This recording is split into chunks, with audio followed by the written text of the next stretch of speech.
Welcome, fans of the Los Angeles Lakers and fans of the NBA all around the world. Welcome to the Laker Central podcast, where I discuss the most famous basketball franchise on the planet with the biggest, brightest, and up-and-coming voices in sports and culture. Before I get into today's show, make sure you tell at least one other Laker fan to subscribe to the Laker Central podcast. We are building a community, one listener at a time. Be sure to take a moment and follow me on Twitter at LakerCentral365. Today, I am joined by a team of guys from Overtime Heroics. They dropped the new NBA mock draft article, so we want to get into that. I know that the NBA is suspended at the moment, and maybe some of you are wondering, why are we talking about a mock draft, particularly on a Lakers show? But we forecast and we look forward, and so let's see what these guys came up with. First up, I want to welcome Derek Murray. He's from Babcat Hoops and Pro Basketball Combine. What's up, Derek? How's it going? What's up, Alex? Appreciate you having me, man. No problem, man. Also want to welcome Ethan from Prospect Podcast, The War Room Radio, and Blaze Radio. What's up, Ethan? Nothing much. Appreciate you having me on. No doubt, man. And Blake Harrison from Pro Basketball Combine and The Draft Class. What's up, Blake? How's it going, Alex? Nice to be here. Hey, no doubt, man. So you guys came up with this mock draft, and I actually like it.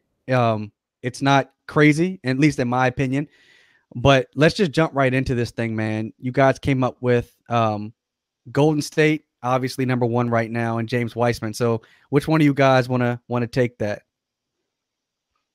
I'll take this one. Wiseman makes the most sense in our opinion because we think Golden State's going to go the route of taking a center or at least a power forward.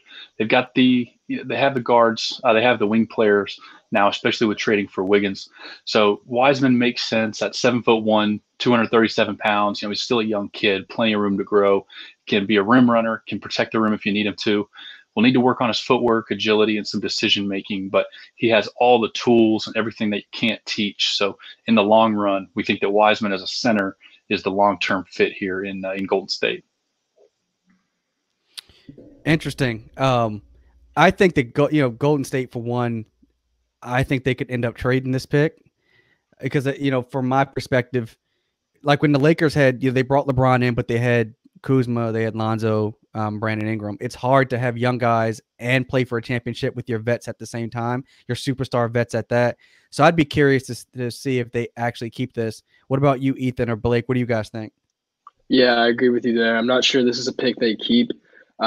Since they've traded for Andrew Wiggins, I've kind of almost subconsciously believed that they're going to package Wiggins, package that first-round pick that they're going to have. It's going to be top three for a potential, not maybe superstar, but star out there, especially since they are in win-now mode with Draymond Green, Klay Thompson, Steph Curry still on the team.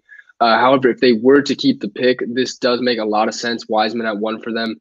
I like guys like Wiseman for them, Obi Toppin, Onyeka Okongwu from USC. All make sense for the Warriors as kind of stretch 5, stretch 4 options. Wiseman doesn't really have the stretch 5 in his game yet, but that is something he could develop. And so, honestly, with their roster construction, this kind of pick makes the most sense for them at one. What do you think, Blake? Yeah, to kind of bounce off that, I definitely agree. I think it makes the most sense. In our last mock draft, I had this first pick for the Warriors, and I also took James Wiseman. Just a great roster fit. I will say, just to play a little devil's advocate, something that the Warriors could think about is who's going to be a part of their core after the Klay and Steph prime, if you want to say. So who's going to be a part of that? Is it going to be Andrew Wiggins, a relatively young guy, a guy like James Wiseman as well, who's going to take them forward? So they could trade the pick, definitely. They maybe think about keeping it. Who knows? So let's go past Golden State, because I think next year they're going to be really good all over again. And if they keep Wiseman, good for them. If they trade him, then they're going to mess around and get back an all-star for a pick like that. So we can move past them. What do you guys think about Cleveland? Right. So I had this pick here at number 2, and it's kind of a weird spot for Cleveland to be in, honestly. They're just they have a weird roster construction. A lot of kind of just middling role players. Just traded for Andre Drummond at the trade deadline. Haven't been able to move out Kevin Love in his contract yet. And then have the young backcourt of Colin Sexton, Darius Garland. two guards that they've picked in back-to-back drafts. I'm going with not the best player available on my board, but probably the best player available on their board in Anthony Edwards here. You talk about a guy who kind of has some star potential to him based off his shot making alone. And I think they could honestly roll out a lineup of Sexton, Garland, and Anthony Edwards as kind of a 3-guard set. And it kind of makes the most sense for them here, especially with the players on the board. I think you're looking at this pick as either Denny Avdija or Anthony Edwards for the Cavaliers here. What do you think, Blake? Yeah, I think here, I mean, it's really Anthony Edwards is going to be that next guy that you're going to expect to go off the board. I think Cleveland should take him. You know, maybe they take him at number 2 and trade down a little bit to go for a guy like Denny Avdija. I do like him as a fit with Cleveland personally.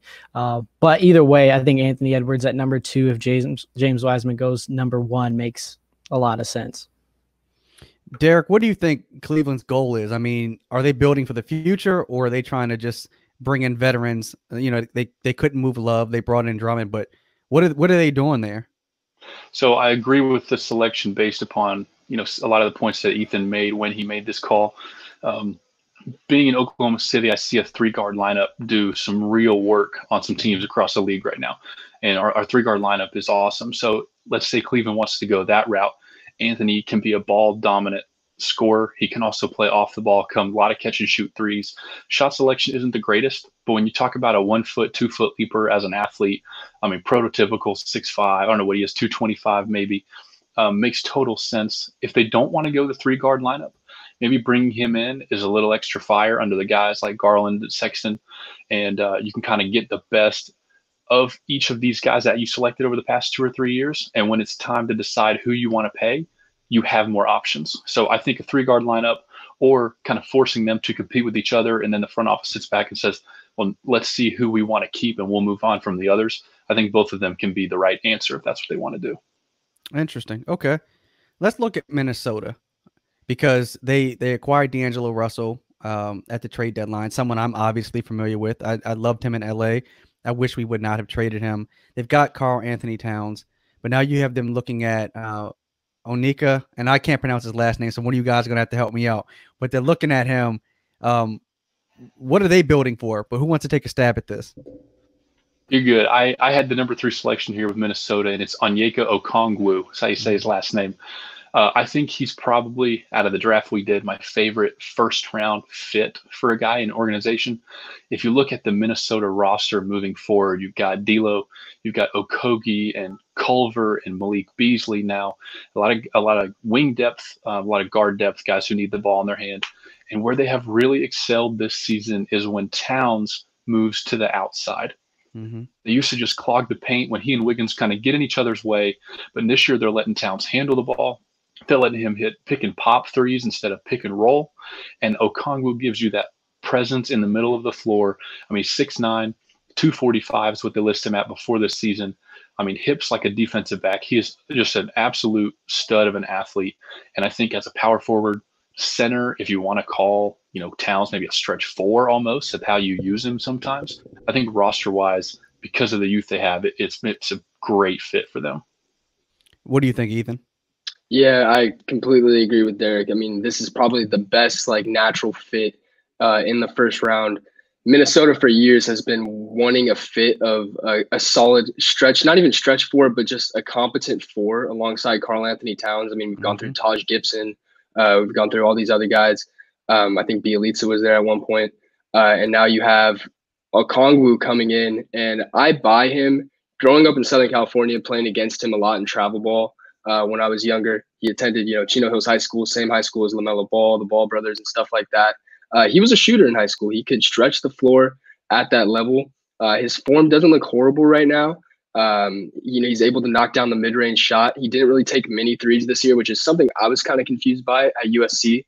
But on my board, at least, he is my number 1 overall prospect. And I think he fits really, really well here in Minnesota. Just his overall skill set. He rebounds. He has great defensive versatility. He can switch onto guards on the perimeter and hold his own. Great shot blocker. I believe almost 3 blocks a game this year. Can finish inside, 60% true shooting percentage. He's just a beast all over the board. And I think Minnesota gets really great value here at 3 selecting him. What do you think, Blake? Yeah, I love this pick. Kind of what you guys mentioned. Well, what Derek mentioned with how Karl-Anthony Towns plays, kind of a stretch big. I mean, I don't even know if we want to say center and power forward anymore. So a stretch big, having that inside presence like Okongwu, I think it's just a great addition to that core. And I think, adding him will really improve their ceiling going forward. I think so too. And I wonder, how quickly they can kind of turn the ship around in Minnesota. They haven't been very good recently. I mean, they haven't been really good maybe in the last decade or so since Garnett was in his prime there. But I'm looking forward to seeing Russell play better. He played well in Brooklyn. I don't think he got much of a fair shake in LA or in Golden State. So I want to see him and Cat excel in Minnesota. They're friends, so that's half the battle. One young core I have my eyes on, though, is Atlanta. You guys had Obi Toppin going to Atlanta. Trae Young is obviously a stud, but what do you guys think about Obi? I think you're looking at probably the best lob target in the draft. I mean, just an exceptional athlete. Again, he's 6'9", kind of like Okongwu is, but he's very, very bouncy. A little bit older than a lot of prospects, at least at the top of this draft.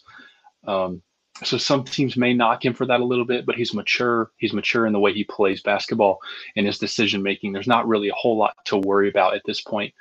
How you pair him with John Collins, I'm not necessarily sure. And they just traded for Capella. I mean, they've got so many centers and power forwards there now. But a guy like him, because Atlanta has a lot of guards that are young on their roster already, you might as well take another athlete who can be a lob target for any of those ball handlers. And that's why I think it's a fit. What do you think, Ethan? Yeah, I mean, Atlanta's kind of in a spot, again, kind of similar to Cleveland, not the exact same situation where they just traded for a center at the deadline in Clint Capella, like Derek said. And then obviously have the guard play of Herder and Trae Young already as their kind of young backcourt that they're forming. But Obi Toppin, the biggest knock on him is his draft age. I believe he's going to be around 22 by the time that the draft starts. Maybe he might be 23 if we see the draft next year because of the coronavirus going around. But, he's probably one of the most NBA ready prospects in this draft. He's going to come in and contribute absolutely right away. I'm a really big fan of his offensive game. I have worries about him on defense a little bit. But offensively, he's going to give you scoring on all three levels. Like Derek said, he's going to be a pretty fun lob target, especially alongside a high leaper like John Collins in Atlanta, and with a passer like Trae Young, that's a recipe for some success. So I like the fit here. What do you think, Blake? Yeah, Ethan, I want to bounce it off from him because, I think whoever gets Obi Toppin in this draft is going to get a guy that's going to help them a lot right away. And I think Atlanta is a team that wants to take those next steps in the next couple of years, and having a guy like Obi Toppin, regardless of what ends up happening with the John Collins situation as well, I think having Obi Toppin there will be a huge benefit to their team going forward. So yeah, I like this pick a lot. So what I'm going to do before we jump to Detroit's pick, I'm going to welcome Alex Brown to the stream. Alex, how's it going, man? It's going well, man. I'm just grinding out here. So we're jumping into Detroit's pick, and you guys had Killian Hayes. Alex, you want to take a stab at that? Well, Killian Hayes is number one on my board currently. He's probably my favorite prospect in the draft. I was a huge fan of the Detroit fit. I think they need an initiator. I think he can end up taking that lead ball handler role, even expanding on that and being, potentially a second option scorer. I think he has one of the highest floors and kind of a core to fringe star upside. So I'm very high on him personally. I think he'd be a great fit in Detroit to revive that, that team. What do you think, Derek? I'm gonna throw it over to Blake, our resident Piston expert up there. He made that pick, lives up in the area. I'm gonna throw it over to him. Yeah, so I think this has been kind of the popular pick amongst Pistons Twitter. Shout out to Pistons Twitter out there. Wait, there's a Pistons Twitter? There is. I know the national. Dude, Pistons Twitter is wild. I had no idea. I obviously I know about Lakers Twitter, but really? Yeah, man. Yeah, there's a core following out there, and so I did this one for them. But no, really, I think Killian Hayes is a great fit just on a sense of the Pistons need a creator, an initiator on the offensive end. And right now they don't have that when it comes to their youth on the team. I think right now they do have a group of good young role players, but they're going to want someone who's going to have a, like Alex said, kind of a potential star level quality about them. So I really like that fit as a player. I think he's going to be able to develop more on the creation role for his own scoring ability in the NBA. Is going to take a little bit of time there, but him just being a passer, high-level passer in the pick and roll is going to be a huge benefit, especially if they're able to retain a guy like Christian Wood for the Detroit Pistons. So I like that kind of combination. Also, in part of context, them drafting Sekou Doumbouya last year, from France as well, they're pretty close. So I think that's going to add to the cohesion of the team going forward. So I really enjoyed finding Killian Hayes right up next on that pick. So. Nice. Anybody else want to take a stab at Detroit? I'll comment not necessarily from a Piston-specific avenue, but like Alex, he was Hayes is the number one player on my board, so I think he would be an absolute steal in Detroit. Like to see, honestly, a couple lefties up there handling the ball with him and Kennard next to each other. I think that would make for a pretty cool dynamic. Interesting point by Blake. I didn't even realize that Sekou and Hayes are actually boys, so it's actually kind of cool, and that actually makes this pick make way more sense than even when we did the draft. Now, Derek, you had LaMelo Ball going to New York at number 6. Now, I have a friend of mine named Brandon. He's a huge Knicks fan, also one of the co-hosts of the Off the Record podcast. He's not sold on LaMelo Ball. You want to kind of explain what your thought process is around him going to the Knicks? Brandon, I got news for you, man. If he is available at the Knicks pick, it does not matter if it is number 1 or number 10. I'm telling you, they're going to pay. They're going to take LaMelo Ball. So get that jersey ordered. Get it ahead of time. He's the most Knicks pick in the world. He's going to fit. He's not shy. He is used to the limelight. And I mean that in a positive sense. You're not going to throw him in any situation to where he can't handle the media. He can't handle the pressure. I think he's going to be just fine. He has gotten knocked, I believe, unfairly due to the dynamics of the way his dad has handled things in the past, or his brothers may have handled things. I do not think that's fair to LaMelo. I've read a couple of things that say he just wants to focus on basketball, and I respect that very much of him.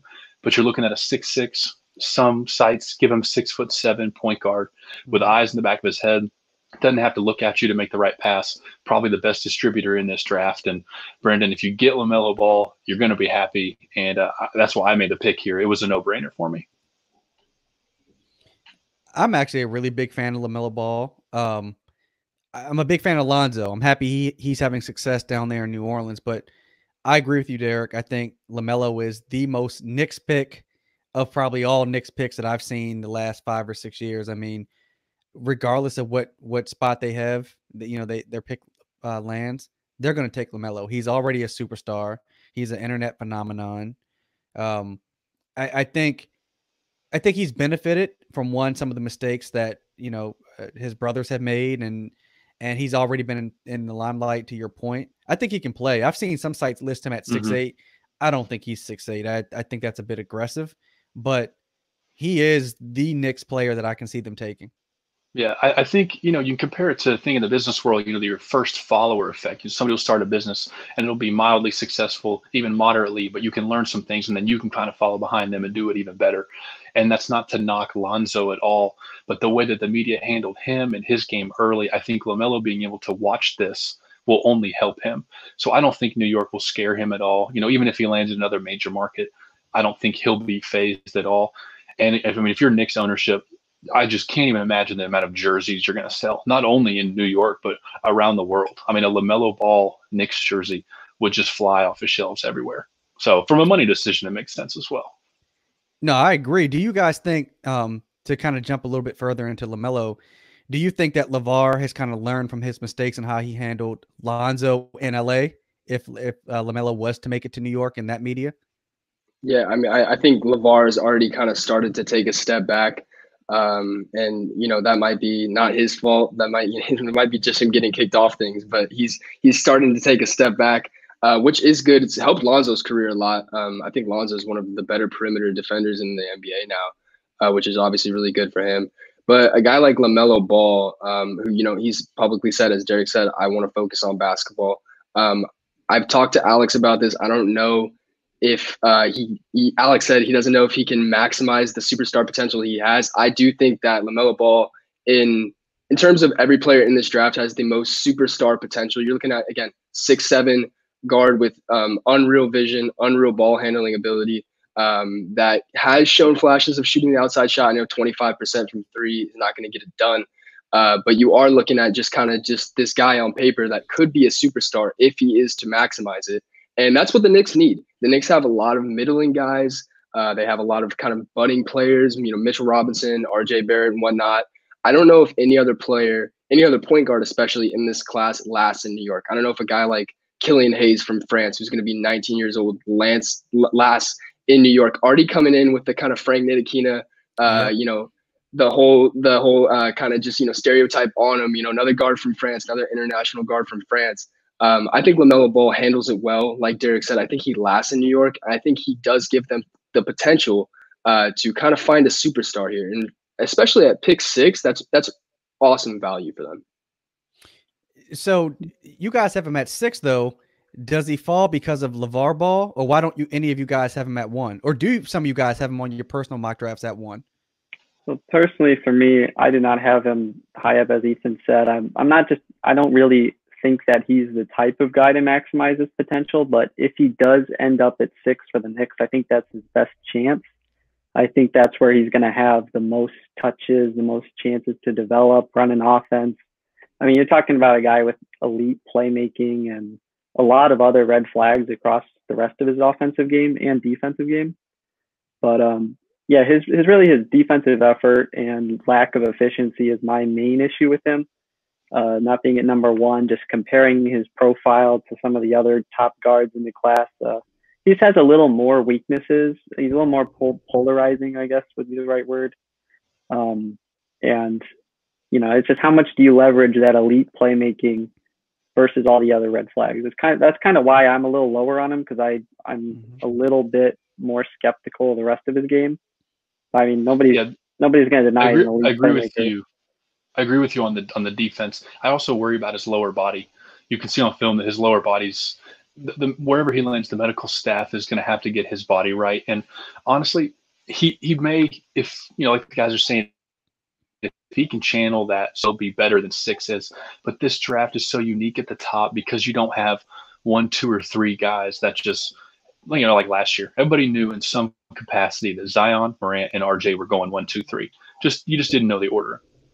This year, you've got like 10 guys who could go in the top 3. So it's going to be fit. So I take Minnesota with Okongwu, and Toppin goes to Atlanta. More fit-based and not necessarily, hey, we don't believe in LaMelo Ball. So if guys like him are going to slip, I think it'll be because of roster construction and need, and less about how good they actually can be. No, yeah, I think that's a really good point. Yeah, for this draft class, because almost every top prospect has at least one major weakness. You know, it's probably the most interesting top of the draft I've seen in recent years.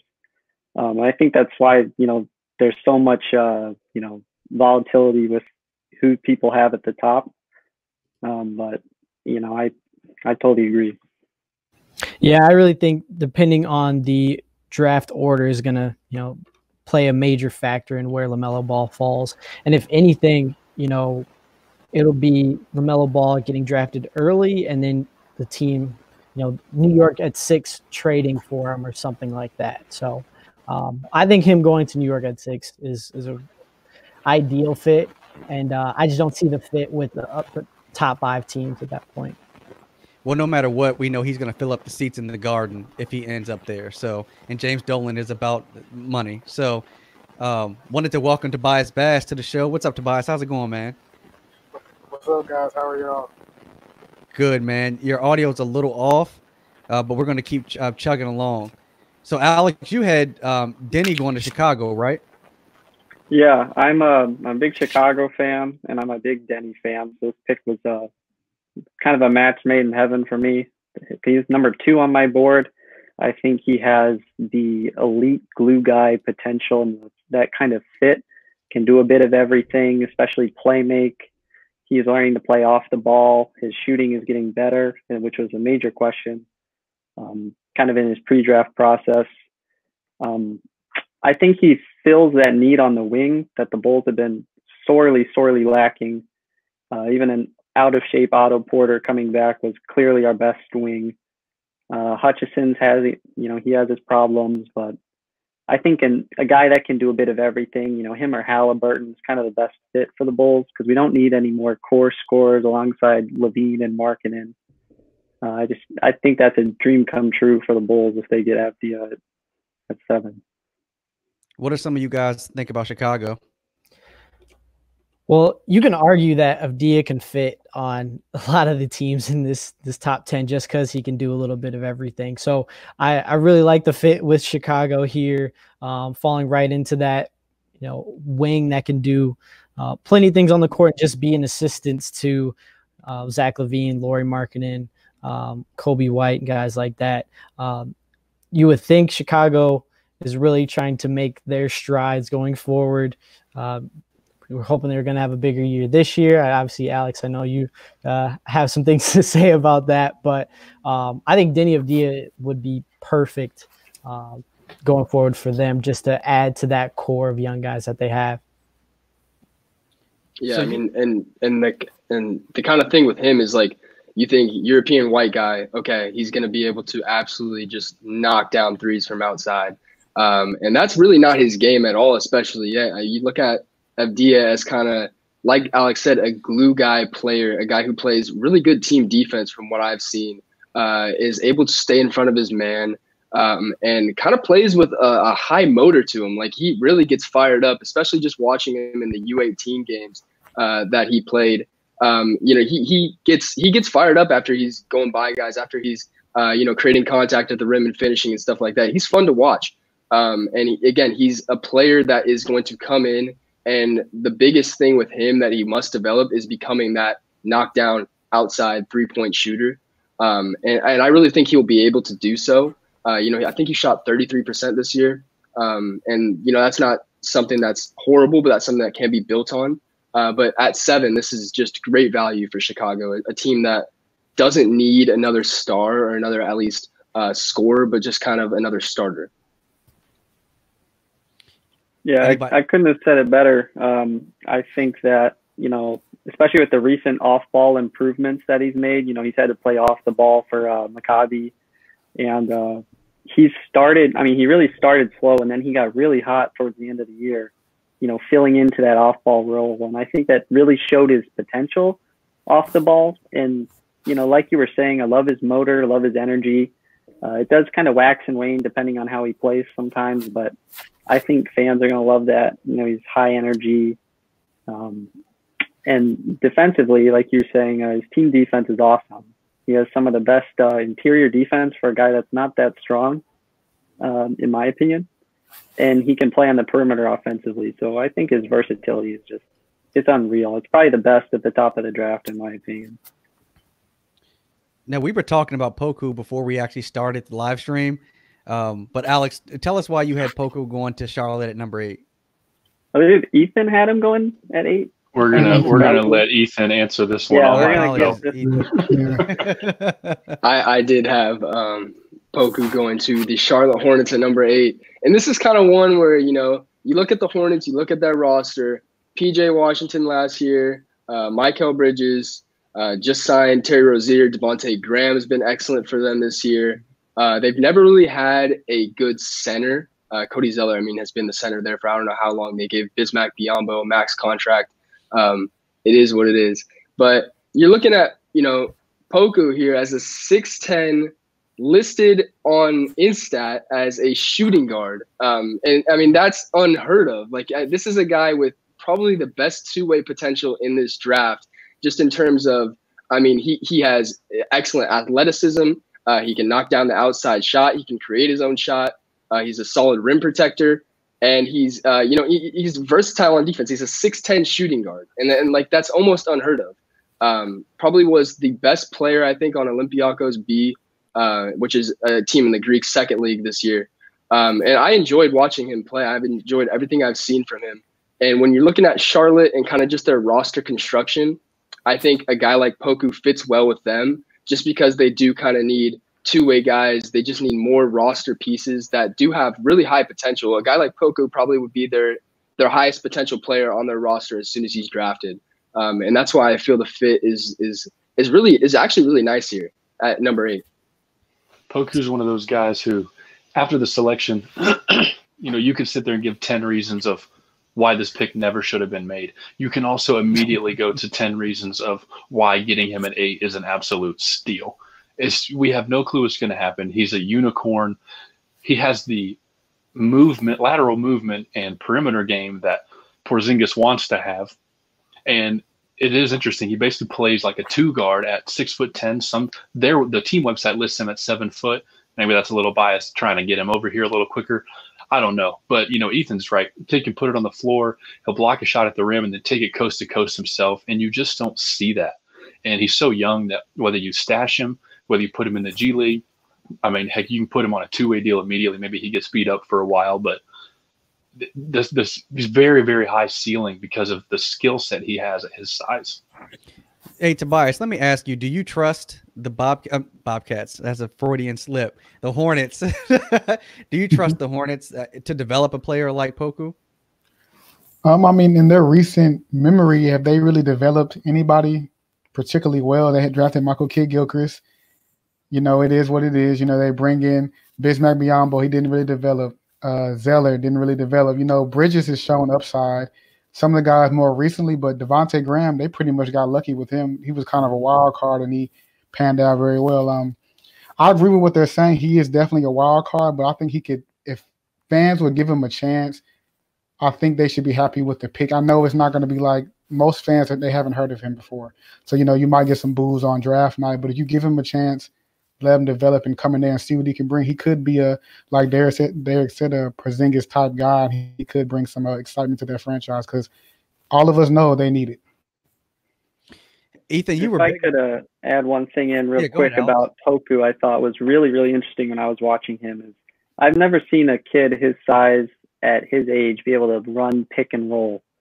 And if you could see him make out of pick and roll and manipulate it at that size, I mean, that's a extremely rare skill set.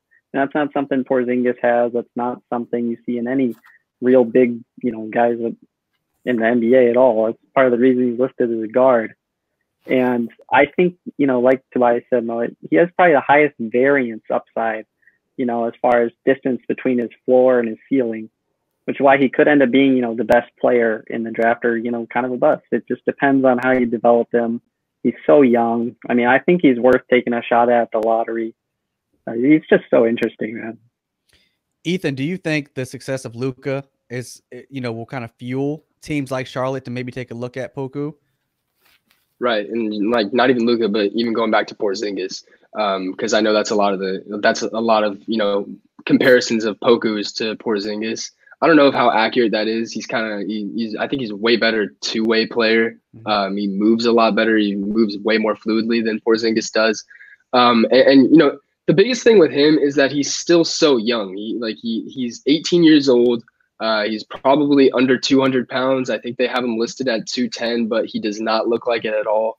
But I mean, if he's able to kind of bulk up and not even just like fully bulk up, but kind of develop a frame, you're looking at a special player. Probably 2-3 years, you're going to start to really notice the value of this pick paying off. And I do think going back to your point that international teams are going to be a little bit more open. Teams are going to be open to drafting international players because of the success of guys like Luka, of guys like Porzingis and whatnot. And it makes sense here again at Charlotte. He's going to have a place where the fan base isn't going to be booing him after every single time out because, we don't even know how many Hornets fans are out there, to be honest. They're not going to be booing him at every single time out. They're going to let him play. They're going to let him develop. And I think that's going to be best for his career track and for his game. So, Ethan, it looks like you also had Washington's pick. You had Devin Vassell. I mean, what are your thoughts on him? Well, let me back up for a second. One, I don't even know what's going on in DC at the moment with the Wizards. John Wall, we don't know what he will look like when he gets back. Bradley Beal obviously is a stud, but he wants to be there now. He may not want to be there next year. Things can be really fluid. But what do you think about Devin landing there and what they're trying to do? Right. So I just did a My League not too long ago on 2K with the Wizards. And it's kind of crazy when you look at this team. I mean, if I was the GM, I'm trading John Wall right now in that contract. I'm trying to get him off the books. So that could obviously vary what they're doing with this pick if they are to move John Wall this summer. I don't think they will. But you're looking at, a team that made the playoffs a few years ago when John Wall comes back in John Wall, Bradley Beal. Hachimura has had a decent rookie season for them. They have a few other young pieces. Mo Wagner's look nice. Thomas Bryant is looking nice at center, kind of just as a rotational piece. Former Lakers. And shout out to those guys. Right. And so you look at Devin Vassell here. This is probably one of the top 3-and-D players in this draft. Again, just a great team defender. When you talk about him, he could slot in and be the starting small forward for this team from day one. He's able to stay in front of his guy really well. Kind of reminds me a little bit of Robert Covington in his early years. In the way that he kind of just has 3-and-D potential. I know Covington is more willing to shoot than Vassell is. But you're looking at a guy that's going to be that prototypical 3-and-D guy, and he was the best player available on the board for me at this pick. And so I think it makes sense for Washington. What do some of you other guys think about Washington taking Devin Vassell? Do you think they should take somebody else? I think go ahead, Tobias. Go ahead. I like the pick. I mean, they've done this before, though. You remember a few years ago they drafted Otto Porter. Mm-hmm. In his first few years in the league, he wasn't playing that well, so they drafted Kelly Oubre. Well, eventually Otto Porter started to play a lot better, so they ended up giving him a $100 million contract and had Kelly coming off the bench. Well, now both of those players are gone because they traded both of them. So they're kind of trying to just fill this role and have like they said, a 3-and-D guy come in there and be able to play alongside Wall and Bill. Just make sure you can just make shots and just be effective offensively. But like Ethan said, I would try and trade John Wall. I really don't think you're going to be able to, but if you can get off him, get off him. I agree. I don't know who's going to take that contract, though. I think he has 2 years left, if I'm not mistaken. And that's a brutal contract. I mean, I'm all for players getting paid, so I have no issue with him. It's just the team trying to move him. I have no idea who takes that. What do you guys? So, Blake, you had Cole Anthony going to Phoenix, and Phoenix is another place where players get drafted, the team never gets better. So, what are your thoughts on Phoenix and Cole Anthony? Yeah, I like this pick as going with the most talented player on the board at this point. I think Cole Anthony, I think they'll be looking for a point guard to really take into the future. Having a backcourt of Devin Booker and Cole Anthony will really bring a lot of offensive firepower. And I do like the on-ball, off-ball potential of that backcourt. So obviously they might have some questions when it comes to defensively. I do think they have guys like Javon Carter that can help out when it comes to backcourt defense. But overall, this was more of a upside talent, best on the board kind of play, and they needed to fill that spot at the point guard position. Interesting. How do you guys see him really fitting next to some of the players that they have there in Phoenix? There are other point guards that were on the board at this pick for Blake, but I think I do agree that Anthony makes the most sense. You have to have a point guard that can get his own shot if you want to make available the space for the others. And I don't want Phoenix to fall into this trap of picking somebody who, for instance, Nico Mannion, he's going to be an excellent point guard.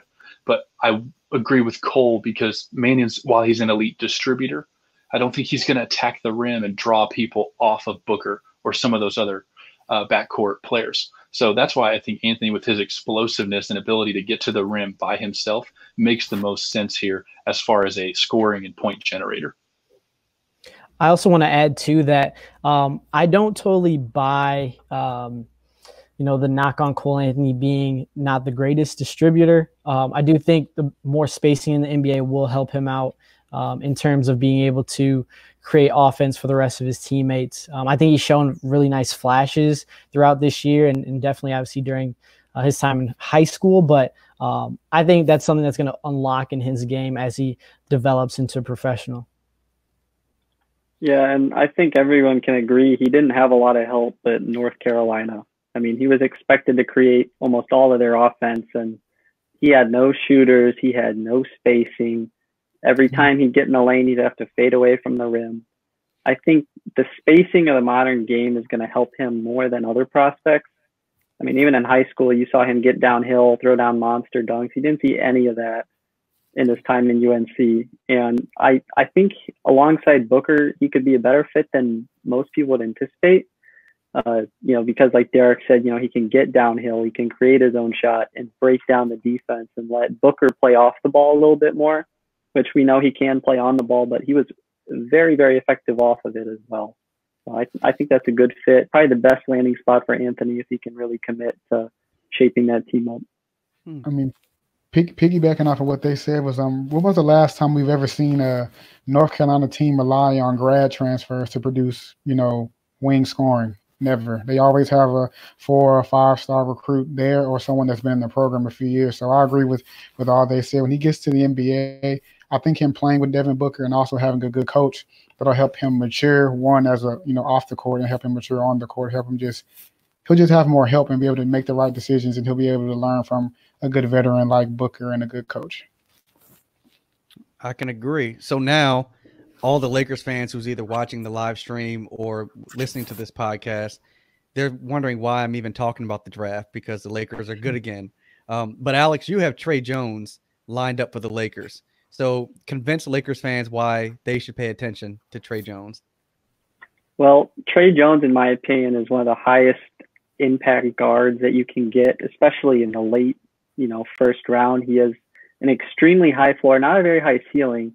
He's likely to be a top of the rotation game manager point guard that's going to come in, run your second unit really effectively. Maybe not, he's probably going to be a fourth or a fifth option offensively as far as scoring, but he's going to play tough on ball defense. He's not going to make a lot of mistakes.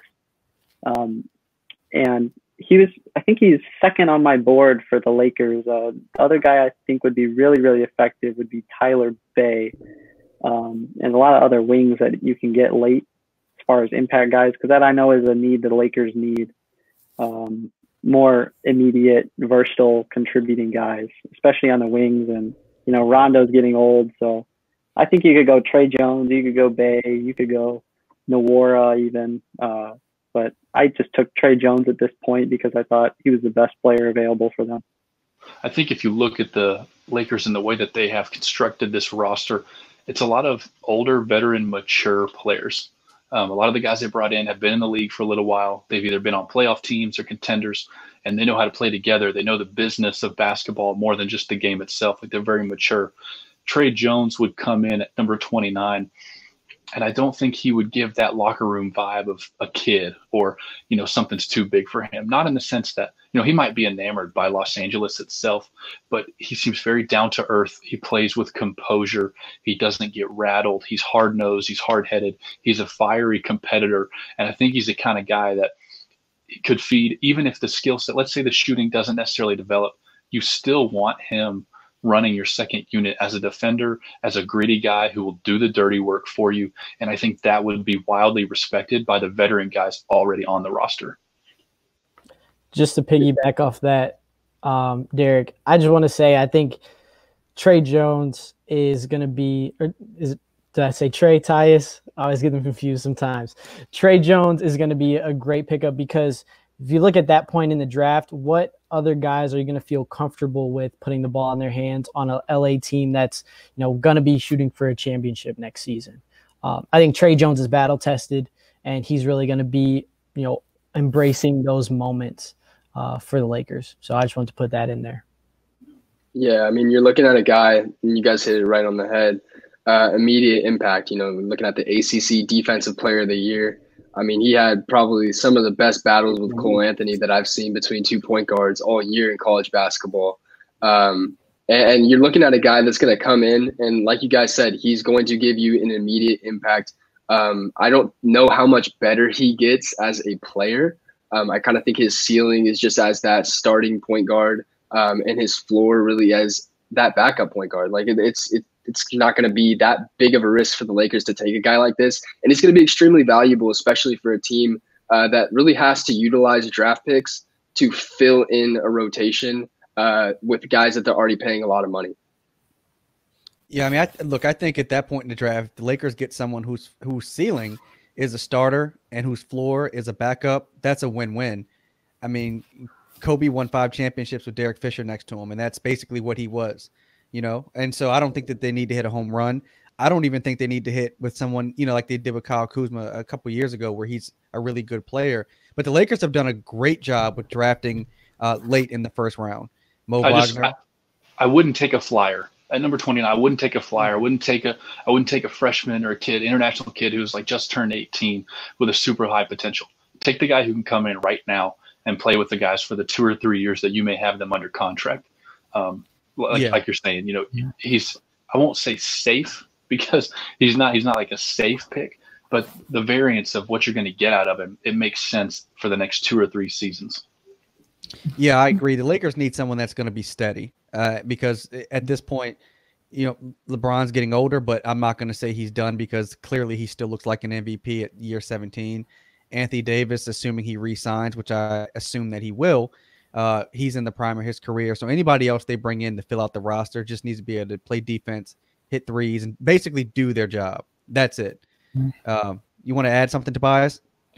I think he just has some good veterans to learn from, Rondo and Avery Bradley. They're both defense first type of guys. And people forget Avery Bradley was a point guard in high school and college. So it would be those 2 guys, Rondo and Bradley. They could definitely mentor him, especially for the future, because Rondo is getting older. And he kind of has a little Rondo in this game. He's a defensive point guard first, and he loves to pass. So maybe Rondo could, mentor him going forward. Yeah, Rondo has a lot of value still in his mind. I know he pisses a lot of Lakers fans off, me included, but he does have some value in terms of what he can still see in the game and his experience. There's no substitute for experience. So we'll close out on that. You guys' article was really, really good. I'm going to retweet it. I think I already did, but I'm going to keep retweeting it, obviously. Anyone that's listening or watching, you can find that article on overtimeheroics.net. And I want to make sure these guys share their social media contacts, because they're really good guys. Clearly, they know the game of basketball and college sports. So, Derek, you want to start off? Yeah, appreciate you having me on the show, man, reaching out. I mean, these guys have been some of the best in the business to work with. They know basketball, they know college basketball, and they're great evaluators at all different levels. So give each of them a follow. Mine is right here on my screen at DMurrayMBA, and that is my Twitter handle if you want to go find it. What about you, Ethan? Yeah, Twitter handle at Ethan Piota, no spaces, no underscores, just my name on the screen. But yeah, as Derek said, it's been great. I just got here, just started working with these guys at Overtime Heroics, and it's been really great covering the NBA draft. I post NBA draft content on my account if you're looking for that kind of thing, but also just general basketball content as well. And thanks for having me on. It's a really, really nice time. How about you, Tobias? It's Tobias_Bass. It's TOBIAS_Bass, like the fish. Like I said, this has been a really good team to work with. I think we all bring unique qualities to the team as well. Like Derek's been a great leader. Ethan's new, but I know he knows his basketball. Alex and Blake, they're really good with the analytics as well. So I'm just trying to get in where I fit in. And thank you for bringing me on the show. Hey, Alex, want to give your social media contact info? Yeah, so my Twitter handle is at AHB Analytics, as it appears on the screen. I post a lot of scouting reports. That's kind of my main forte, I would say, just doing deep dives into players. And just thanks for having me. Love working with this team, and looking forward to putting out more good content. Want to close us out, Blake? For sure. Thanks, Lakers Central. It's awesome working with these guys. I mean, they know so much. And so, like Tobias said, we're just kind of like getting where we fit in. So it's been really cool to work with everyone. And if you want to follow me, it's Bleezy Hoops. It's BLZY Hoops on Twitter. I'm always posting scouting reports, talking basketball.